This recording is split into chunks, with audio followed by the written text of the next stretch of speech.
மாண்புமிகு உறுப்பினர் ஆஸ்டின் உங்க இடத்துல போய் உட்காருங்க. மாண்புமிகு உறுப்பினர் ஆஸ்டின், நீங்க ஒரு மூத்த உறுப்பினர், சபை விதிகளை நன்கு தெரிந்த ஒரு உறுப்பினர், நீங்க போய் இடத்துல உட்காருங்க. முதல்ல மாண்புமிகு முதலமைச்சர் அவர்கள் உரையை தொடரலாம். இப்போது எந்த விதமான பாயிண்ட் ஆஃப் ஆர்டர்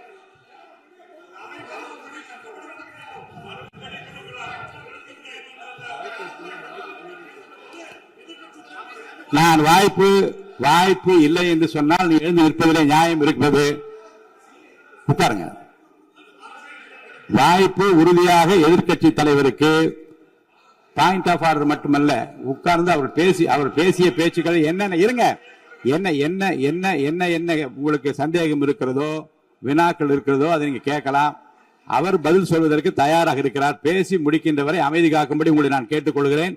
மாண்புமிகு எதிர்க்கட்சி தலைவர் முழு ஒத்துழைப்பை நீங்கள் தர வேண்டும் என்று நான் எதிர்பார்க்கிறேன். முன்னவர் பேசுங்க. மாண்புமிகு பேரவைத் தலைவர் அவர்களே, இன்று இவர்கள் முயற்சி செய்வது, அவர் ஆளுங்கட்சியாக இருக்கின்ற போது, இருங்க நான் சொல்லிடுறேன் பிளீஸ், ஒரே நிமிஷம் நான் சொல்லிடுறேன் பிளீஸ். ஆளும் கட்சியாக இருக்கின்ற போது நீங்கள் சொன்ன ஒரே வார்த்தை, நாங்கள் பேசி முடித்ததற்கு பிறகு குறிப்பிடுத்துவிட்டு நீங்கள் எந்த கேள்வி வேண்டுமானாலும் கேட்கலாம் என்று ஒரு முறையை நீங்கள் பின்பற்றினீர்கள். அதே முறையை இப்போது பின்பற்ற வேண்டும் என்று கேட்டுக்கொள்கிறேன். மாண்புமிகு பள்ளிக்கல்வித்துறை அமைச்சர், மாண்புமிகு பேரவைத் தலைவர் அவர்களே, நேற்றைய தினம் கூட எதிர்க்கட்சி தலைவர் சொன்னதை முழுமையாக கேட்டு இறுதியில் ஒரு வாய்ப்பு தந்தீங்க. அதுவும் இல்லாம இந்த நேரத்தில் நேரலையில் நீங்களும் பாக்குறீங்க.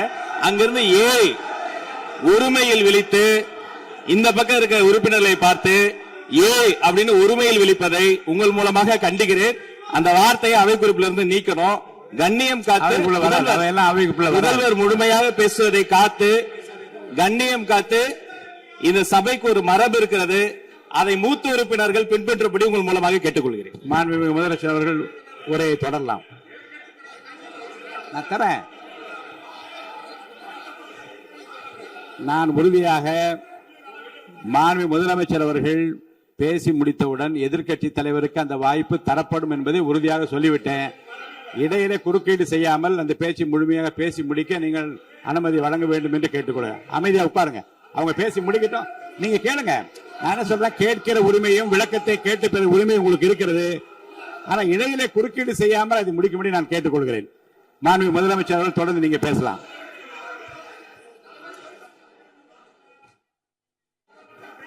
எதிர்க்கட்சி தலைவர் அவர்கள் உங்கள் கட்சியினுடைய உறுப்பினரை அமைதிப்படுத்த வேண்டும் என்று நான் கேட்டுக்கொள்கிறேன். உங்களுக்கு வாய்ப்பு தரவில்லை என்றால் அவர் எழுந்து நிற்பதில் நியாயம் இருக்கிறது. வாய்ப்பு தரப்போகிறேன். மாண்புமிகு முதலமைச்சர் அவர்கள் பேசி முடித்தவுடன் உங்களுக்கு வாய்ப்பு தரப்படும். அது வரைக்கும் உங்களுடைய உறுப்பினரை அமைதி காக்க நீங்கள் தான் பார்த்துக் கொள்ள வேண்டும்.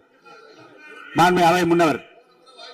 மாண்புமிகு பேரவைத் தலைவர் அவர்களே, அவர் அப்போது சொன்னது வேறு, இப்போது நடந்து கொள்கிற முறைகள் வேறாக இருக்கிறது. அன்றைக்கு அவர் சொல்லுகிற போது அமைச்சர் அத்தனை பேரும் பேசி முடித்ததற்கு பிறகு உங்களுடைய கருத்துக்கள் ஏதாவது தெரிவிக்கலாம். இப்போது பின்பற்றினால் நன்றாக இருக்கும். நீங்கள் அதற்காகத்தான் சொன்னீர்கள். முதலமைச்சர் பேசியதற்கு பிறகு எதிர்க்கட்சி தலைவர் அவர்கள் பேசுவதற்கு வாய்ப்பளிக்கிறோம் என்று சொல்லியிருக்கிறார்கள். ஆகவே தான் அந்த வாய்ப்பை நீங்கள் இல்ல அது பதில் சொல்லணும்னு கேட்டிருக்காங்க. பதில் சொல்லணும் சொல்லியிருக்காங்க. பதில் சொல்லினா தான் எங்க பிரச்சனை. இல்ல அப்படி இல்ல. ஆகவே இல்ல நேற்றைய தினம் நீங்கள் அப்படி பேசிக்கொண்டது ஆறாவது இல்ல. நேற்றைய தினம் உங்கள் பேசுகிற போது ஆறாவது குறுக்கிட்டார்களா? நீங்கள் பேசுகிற போது யாருமே குறுக்கிடவில்லை. நீங்க எவ்வளவு பேசினீர்கள், எவ்வளவு வார்த்தைகள் பேசினீர்கள் என்பதெல்லாம் எங்களுக்கு தெரியும்.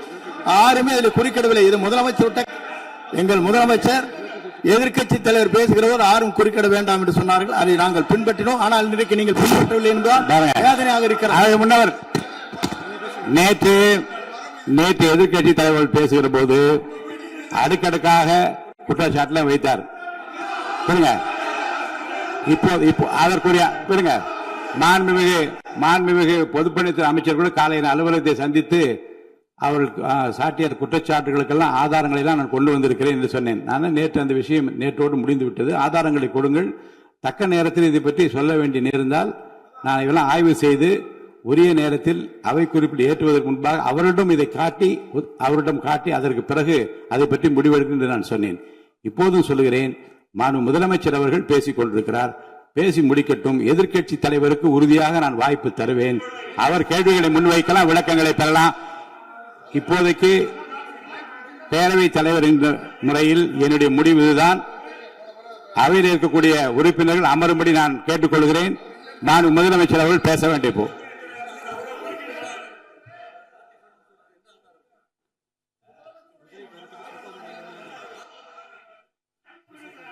மாண்புமிகு இருங்க, அதை முன்னவர் முடிக்கட்டும். பேரவைத் தலைவர் அவர்களே, நேற்றைய தினம் நீங்கள் முழுமையாக பேசினீர்கள். உங்கள் பேச்சுக்கள் எப்படி இருந்தது என்பதும் நாடறியும். இருந்தாலும் கூட நாங்கள் அமைதியாக இருந்தோம். இல்ல நீங்க இருங்க, ஒவ்வொரு வார்த்தைக்கு இருங்க. நீங்க மின்வெட்டையில நீங்க சொன்னீங்க, உங்களுடைய முன்னாள் அமைச்சர் ஆற்காடு வீராசாமி இருக்கிற போது மின்வெட்டால் தான் நாங்கள் ஆட்சியே மாறியது என்றெல்லாம் சொன்ன கதையெல்லாம் இருக்கு. அதெல்லாம் சொன்னோம்னாங்க, நாங்களே அமைதியா இருந்தா. அதுக்காக நீங்க தயவு செய்து எதிர்கட்சி தலைவருக்கு வாய்ப்பளிக்கிறார்கள். அந்த வாய்ப்பை நீங்கள் அவர் முதலமைச்சர் பேசுவதற்கு பிறகு பேசினால் அழகாக இருக்கும். அவை முன்னர் பள்ளி கல்வித்துறை அமைச்சர் மாண்புமிகு பேரவைத் தலைவர் அவர்களே, அவர் ஒரே ஒரு வார்த்தையை தான் சொன்னார். பார்ட்டி ஃபண்ட் என்ற வார்த்தையை கேட்டு எதிர்க்கட்சி நண்பர்கள் கோபப்படுகிறார்கள். ஆனால் அதன் மீது உங்களுக்கு பாயிண்ட் ஆஃப் ஆர்டர் தருவதாகவும் நீங்கள் சட்டப்பேரவைத் தலைவர் சொல்கிறீர்கள். நேற்றைய தினம் இதே போல வெற்றி தலைவர் அவர்களினுடைய வழிகாட்டில் வளர்ந்த நாங்கள் சகிப்புத்தன்மையோடு, அவர்கள் பல வார்த்தைகள் சொன்னார்கள்.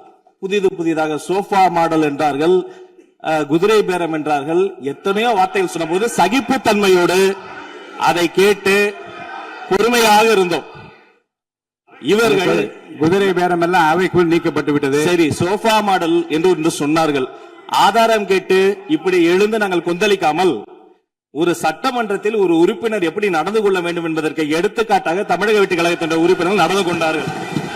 இப்போது மதிப்பிற்குரிய எதிர்க்கட்சி தலைவர் அவர்களே, உங்கள் ஊடாக நான் கேட்பது என்னவென்றால், அவர்களினுடைய கட்சி உறுப்பினர்களை அவர் அமைதிப்படுத்தி முதல்வர் அவர்கள் உரையை முழுமையாக கேட்டு சகிப்புத்தன்மைக்கு சட்டமன்றத்தில் இந்த பக்கம் மட்டுமல்ல அந்த பக்கமும் எடுத்துக்காட்டாக இருப்பதற்கு அவர் வழிவகை செய்ய வேண்டும் என்று உங்கள் மூலமாக கேட்டுக்கொள்கிறேன். பொதுப்பணித்துறை அமைச்சர்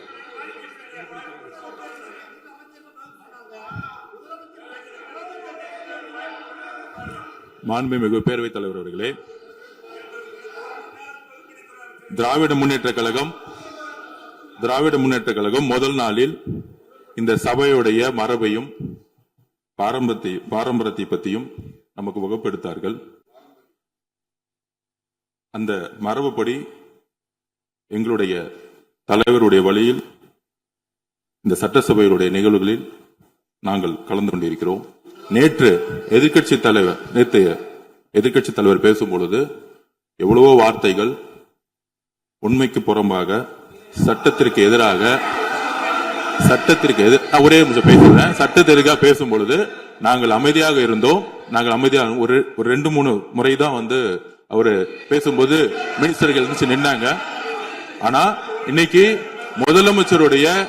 மாண்புமிகு முதலமைச்சருடைய முதல் உரை, கடந்த 4 நாட்களாக திராவிட முன்னேற்ற கழகம் முதலமைச்சர் ஏன் பேசலன்னு சொல்லிட்டே இருந்தாங்க. இன்னைக்கு பேச ஆரம்பிச்ச உடனே அவர் சொன்ன வார்த்தை பார்ட்டி ஃபண்ட் சொன்னார். எந்த பார்ட்டின்னு சொல்ல. ஆனா அந்த வார்த்தைகள் சொல்லி முடிஞ்ச உடனே எதற்காக முதலமைச்சருடைய பேச்ச இவங்க குறுக்கிறாங்கன்னு தெரியல. நீங்கள் சொன்னதுபடி முதலமைச்சர் பேச வேண்டும். பேசிய பின்பு கருத்துகளுக்கு பதிலளிக்க அவர்கள் பதிலளிக்கும், நாங்களும் பதிலளிக்க தயாராக இருக்கிறத பதிவு பண்றோம். மாண்பு முதலமைச்சர் அவர்கள்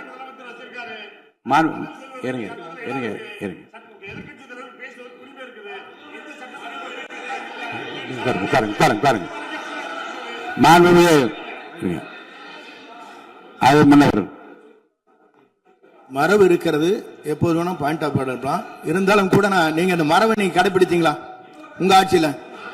நீங்க நான் வேண்டாம் நான் வேண்டாம் அவை முன்னவர் கடைபிடிக்க- அவை முன்னவர் அது முன்னவர் இல்ல. முன்பு முன்பு முன்பு எப்படி நடந்தால் என்பதை பற்றியோ முன்பு நடந்த நிகழ்வுகள் பற்றியோ நீங்கள் சொல்லி மீண்டும் மீண்டும் இந்த அவையினுடைய மாண்பை குறைக்க வேண்டாம் என்று நான் கேட்டுக்கொள்ள வேண்டாம். இப்போது உள்ள பிரச்சனை மாண்பு முதலமைச்சர் அவர்கள் தன்னுடைய பேச்சை உறுதி செய்து முடிக்க வேண்டும். அவர் முடித்த பிறகு எதிர்க்கட்சி தலைவருக்கு நான் நிச்சயமாக வாய்ப்பு தருவேன். அவர் கேள்வி கணக்குகளை தொடுக்கலாம், சந்தேகங்களை கேட்கலாம், விளக்கம் தருவதற்கு மாண்பு முதலமைச்சர் அவர்கள் தயாராக இருக்கின்ற அமைதியாக என்னை அமரும்படி நான் கேட்டுக்கொள்கிறேன். இப்ப நான் அனுமதிக்க முடியாது. மாண்பு முதலமைச்சர் உரையை தொடரலாம்.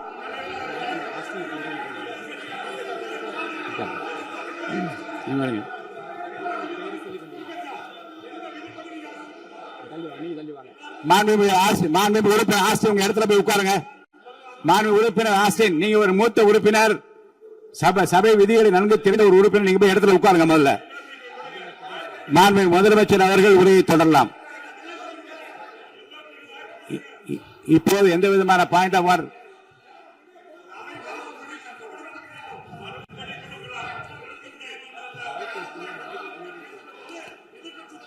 நான் வாய்ப்பு இல்லை என்று சொன்னால் நீ எழுந்து நிற்பதிலே நியாயம் இருக்கிறது. உட்காருங்க. வாய்ப்பு உறுதியாக எதிர்க்கட்சி தலைவருக்கு பாயிண்ட் ஆஃப் ஆர்டர் மட்டுமல்ல, உட்கார்ந்து அவர் பேசிய பேச்சுக்கள் என்னென்ன இருங்க, என்ன என்ன என்ன என்ன என்ன உங்களுக்கு சந்தேகம் இருக்கிறதோ, வினாக்கள் இருக்கிறதோ அதை நீங்க கேட்கலாம். அவர் பதில் சொல்வதற்கு தயாராக இருக்கிறார். பேசி முடிக்கின்ற வரை அமைதி காக்கும்படி உங்களை நான் கேட்டுக்கொள்கிறேன். மாண்புமிகு எதிர்க்கட்சி தலைவர் முழு ஒத்துழைப்பை நீங்கள் தர வேண்டும் என்று நான் எதிர்பார்க்கிறேன்.